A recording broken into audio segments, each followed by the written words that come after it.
जय मसीह की दोस्तों, लाइफ इन क्राइम मिनिस्ट्री में आपका स्वागत है। और एक बार फिर से हम परमेश्वर के वचन से सुनने और पढ़ने और समझने के लिए यहाँ पे इकट्ठे हुए हैं। और आज हम जो बात करेंगे वो बात करेंगे कि दुष्ट आत्माएं जो होती हैं, जो अंधकार की ताकतें होती हैं, वो किस प्रकार से मनुष्य के अंदर जो है प्रवेश करती हैं और किस प्रकार से जो है वो जगह ढूंढती हैं विश्राम करने के लिए, एक मनुष्य के अंदर बैठकर कार्य करने के लिए, मनुष्य को तबाह करने के लिए, नाश करने के लिए और बुराई की ओर ले जाने के लिए। यदि हम वचन से पढ़ते हैं तो आप पढ़ सकते हैं लूका रचित सुसमाचार 11वां अध्याय और 24 से लेकर जब हम 28 तक पढ़ते हैं तो वहां पर इस प्रकार से लिखा है, जब अशुद्ध आत्मा मनुष्य में से निकल जाती तो सूखी जगहों में विश्राम ढूंढती फिरती है, और जब नहीं पाती तो कहती मैं अपने उसी घर में जहां से निकली थी लौट जाऊंगी, और आकर उसे झाड़ा बुहारा और सजा सजाया पाती है। तब वह जाकर अपने से बुरी 7 और दुष्ट आत्माओं को अपने साथ ले आती हैं और वे उसमें बैठकर वास करती हैं, और उस मनुष्य की पिछली दशा पहले से भी बुरी हो जाती है। बाइबल बताती है कि जब दुष्टात्मा एक व्यक्ति के अंदर से निकलती है, निकाली जाती है, या मान लो कि एक व्यक्ति जो है बचाया जाता है दुष्ट आत्माओं से, तो जब वो निकलती है तो वो क्या करती है, वो सूखी जगहों में विश्राम ढूंढती है।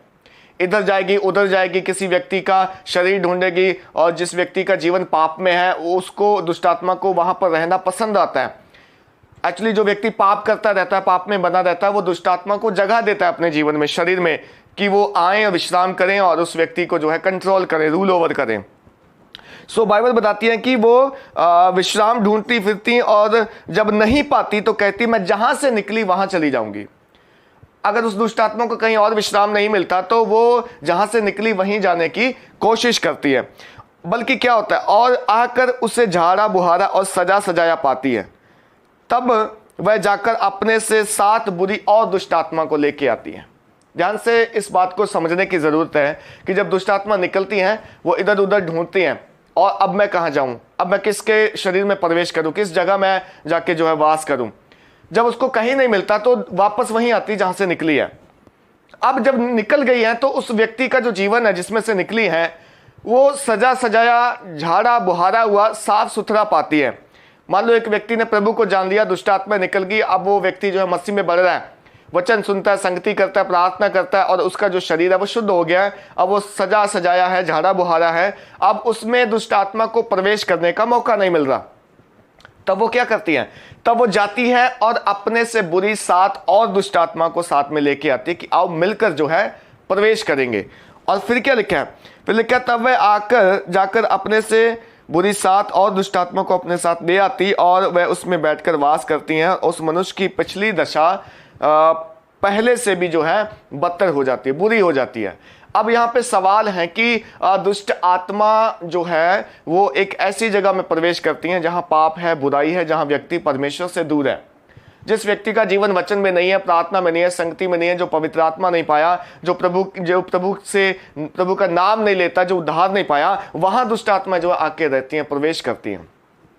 लेकिन अगर एक व्यक्ति दुष्टात्मा से आजाद होने के बाद, फ्री होने के बाद अपने जीवन को सजाता संवारता है, प्रार्थना में, वचन में, संगति में, डेली डिवोशन में, प्रभु के साथ फेलोशिप में, संगति में रहता है, तो उसका जो शरीर है शुद्ध हो जाता है, सजा संवरा रहता है, उसमें फिर दुष्टात्मा प्रवेश नहीं करती।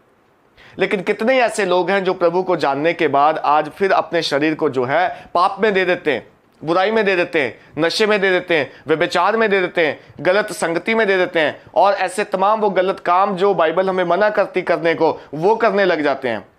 बाइबल बताती है कि यदि हम फिर से पाप में चले गए, बुराई में चले गए, तो ये दुष्ट आत्मा जो पहले एक थी, निकली थी, अब ये 7 और दुष्ट आत्मा को लेके आएगी, और आपकी पिछली दशा से ये दशा जो है बदतर हो जाएगी और बेकार हो जाएगी। पहले एक थी, अब 7 दुष्ट आत्माएं रहेंगे और मनुष्य का जीवन जो है बहाल कर दिया जाएगा। मेरे प्रियो, हमें इन दुष्ट आत्मा को जगह नहीं देनी। ये दुष्ट आत्मा जो है तब प्रवेश करती हैं जब हम खुद इनसे समझौता करते हैं, खुद हम पाप को जो है अवसर देते हैं हमारे जीवन में आ जाए, खुद जब हम पाप में हाथ बटाते हैं, खुद जब हम बुराई के साथ समझौता कर लेते हैं और सोचते हैं कि चलो कुछ नहीं होता, छोटा मोटा 1-2 गलती कर लेने से कुछ नहीं होगा, या कोई बात नहीं, ये इतना सा तो करना कोई बड़ी बात नहीं होगी। मेरे प्रियो, दुष्ट आत्मा को एक अवसर देने से वो 7 और दुष्ट आत्मा को लेके आएगी।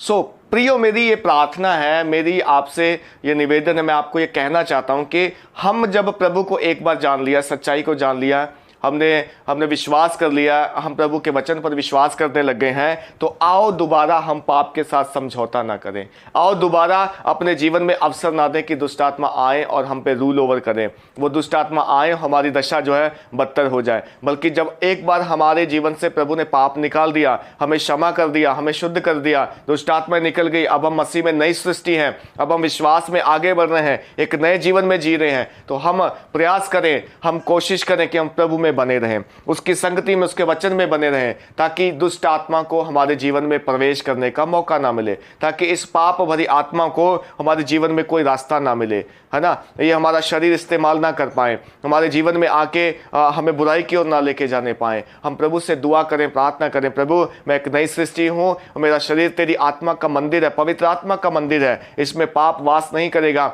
इसमें दुष्ट आत्मा प्रवेश नहीं करेंगे। हम प्रभु में बने रहें, प्रभु हमारी अगुवाई करेगा, रक्षा करेगा और हम बुराई से बचाए जा सकेंगे। आइए हम दुआ करें। प्रेमी परमेश्वर, मैं प्रार्थना करता हूं खुदावंद,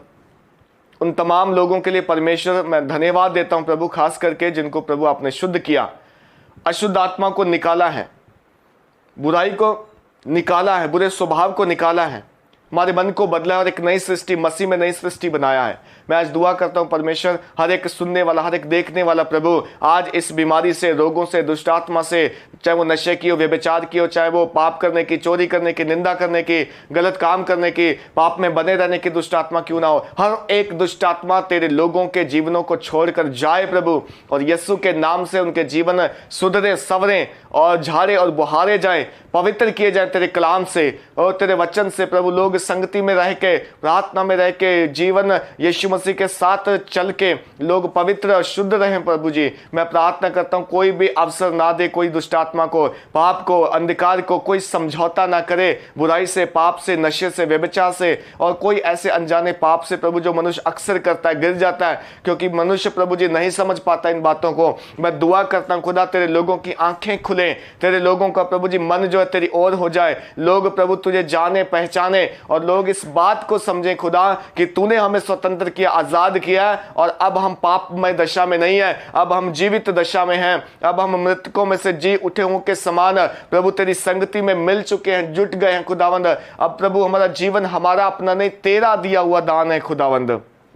मैं प्रार्थना करता हूं हर एक व्यक्ति जो है प्रभु जो विश्वास करके पीछे हो गया, बैकस्लाइड हो गया, हर एक व्यक्ति खुदावन जो उद्धार पाके, जीवन पाके और पीछे की ओर देख रहा है, पुराने स्वभाव, पुराने मनस्तब की ओर देख रहा है, या उसको वो पाप में दुनिया अच्छी लग रही है, उसको लगता है मैं दोबारा इस दुनिया को ज्वाइन कर लूं, वापस चला जाऊं, मेरी उन सब के लिए दुआ है, मेरी जवानों के लिए दुआ है प्रभु जी। आज हर एक के मन को प्रभु आप बदले, शुद्ध करें। आज पवित्र आत्मा हर एक को आप कायल करें, हर एक से बातचीत करें प्रभु, कि लोग तेरी समझ रखें, ज्ञान रखें और तेरी प्रजा प्रभु तेरा ज्ञान रखते हुए प्रभु बचाई जा सके मेरे परमेश्वर। हालेलुया। दुआ करते हैं परमेश्वर, कोई भी प्रभु ऐसा पाप में जीवन में ना जिए, बुरे जीवन में, पुराने जीवन में ना जाए जहां उसके ऊपर दुष्ट आत्माएं राज्य करें, बल्कि हर एक अपने आप को सवारे प्रभु सजाए और संवारे, ताकि प्रभु हम पवित्रताई में जी सके, हम तुझ में जी सके और दुष्ट आत्मा को हमारे जीवन में कोई हक और अधिकार ना मिले हमारे ऊपर प्रबल होने का। धन्यवाद देते हैं खुदावन सारी बातों के लिए, तेरी महिमा, तेरी तारीफ करते हैं परमेश्वर।